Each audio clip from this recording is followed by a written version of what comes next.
안녕하십니까? 저는 이번 서울보건초등임용에 6등으로 합격한 합격생입니다. 저는 사는 곳은 서울이지만 작년에는 서울이 소수 인원을 뽑기도 했고 자신감이 많이 부족해서 경기도를 썼었고 최종 탈락했었습니다. 먼저 이 자리에 설 수 있도록 인도해 주신 하나님께 감사드립니다.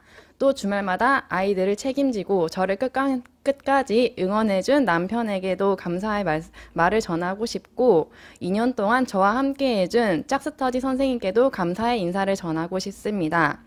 또 무엇보다 제가 정말 많은 도움을 받았고 좋은 강의와 응원을 해주시는 김경 교수님께 감사의 인사 전해드립니다.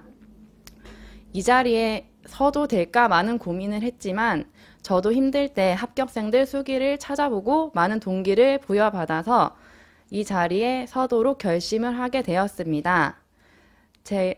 제가 생각하기에 저의 공부 방법에 특별한 장점은 없는 것 같지만 그래도 초수 때와 재수 때의 차이점을 한번 되돌아보았습니다. 첫째, 상반기에는 내용을 충분히 이해하도록 했습니다. 많은 합격생들 수기에도 나와 있듯이 기본서를 이해하려고 많이 이해했습니다. 왜 다들 그렇게 말씀하시는지 초수 때는 몰랐지만 재수 때 다시 한번 생각해보니 저희가 마지막에 내용을 이해하느라 시간을 허비하면 회독을 하는 횟수가 줄어들 수 있다고 생각했습니다. 따라서 저도 내용을 충분히 이해하도록 하였습니다. 그렇게 하다 보니 작년에는 준비하면서 이런 것도 제대로 모르고 시험을 봤었네 하는 것들도 꽤 많이 있어서 몰랐던 부분의 개념들을 다시 잡아가는 시간을 가졌습니다. 둘째, 교수님 책의 내용을 저만의 글로 정리하는 시간을 가졌습니다. 초수 때는 마음도 급했고 암기에 많이 치중했었습니다.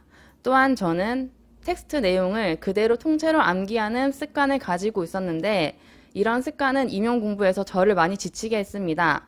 따라서 교수님 책의 내용을 저만의 문장으로 바꾸어서 포스트잇에 적고 그 내용을 암기하는 공부를 했었습니다. 셋째, 카페 문제를 매일매일 풀었습니다. 이 부분은 초수 때도 게을리하지는 않았지만 저는 2, 3일에 한 번씩 혹은 일주일에 몰아서 한 번씩 풀었습니다. 하지만 올해는 매일매일 풀었고 특히 7, 8월을 지나가면서부터는 교수님께서 책의 내용을 랜덤으로 내주셨습니다. 그때는 부족한 부분을 조금 더 보완하는 시간이었고 막판에 10월, 11월쯤 지나가니 랜덤으로 나오는 문제들이라도 제가 거의 다 풀 수 있어서 성취감이 어느 정도 생겼던 것 같습니다. 넷째, 실전처럼 연습하는 시간을 가졌습니다. 작년에는 실제 답안 용지를 구매하여 7, 8월 모의고사부터 매일매일 풀텍스트로 작성하는 시간을 가졌습니다. 이 과정은 제가 무엇을 알고 모르는지 정확하게 파악하기 위함이었습니다.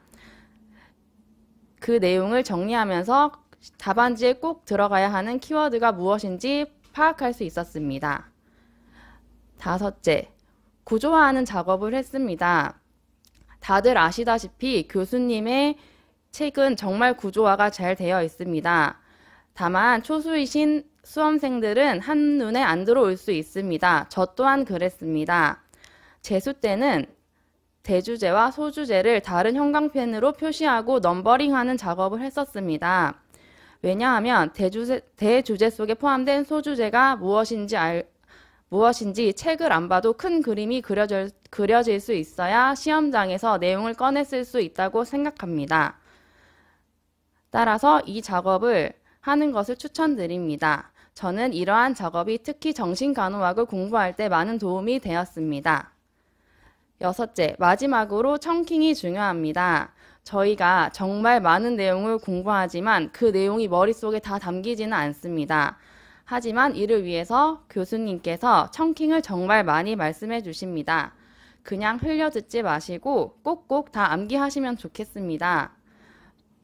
재수 때는 교수님께서 말씀해 주시는 청킹을 정말 다 완벽하게 암기하려고 했었습니다. 왜냐하면 실제 시험장에 가면 정말 문제를 보고 청킹만 기억이 나는 경험을 초수 때 했기 때문입니다. 올해도 패스트 2시 보감이 떠올라서 4줄 중 문제를 맞출 수 있었다고 생각합니다. 제가 마지막으로 드리고 싶은 말씀은 많은 자료를 보기보다는 적은 자료를 보더라도 제 것으로 만드는 것이 중요하다고 생각합니다. 저는 앞에서도 말씀드렸다시피 육아맘이기 때문에 시간이 절대적으로 부족했습니다. 제가 올해 공부하면서 본 거는 기본서와 카페 문제, 모의고사, 암기 노트 이 4가지였습니다.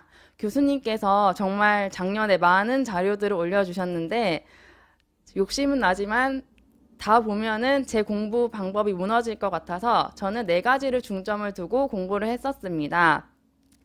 다른 사람들의 공부하는 내용과 비교하지 마시고 자기가 집중해야 할 것에 집중하고 공부하시는 것을 추천드립니다. 또한 회독도 중요하지만 완벽한 암기가 중요하다고 생각합니다. 저희가 하반기 막판에는 한 달에 1회독, 2주 만에 1회독 이렇게들 많이 하시는데 회독만 한다고 중요한 것이 아니라 실제 시험장에서 가서 꺼내 쓸 수 있는 내용이 제 머릿속에 담겨 있는 것이 중요하다고 생각합니다. 따라서 저는 회독보다는 제가 모르는 부분을 파악하고 그 부분을 완벽하게 보완하는 작업을 계속하였습니다. 마지막으로 제가 올해 합격할 수 있었던 것은 답을 최선을 다해 적는 것이었습니다.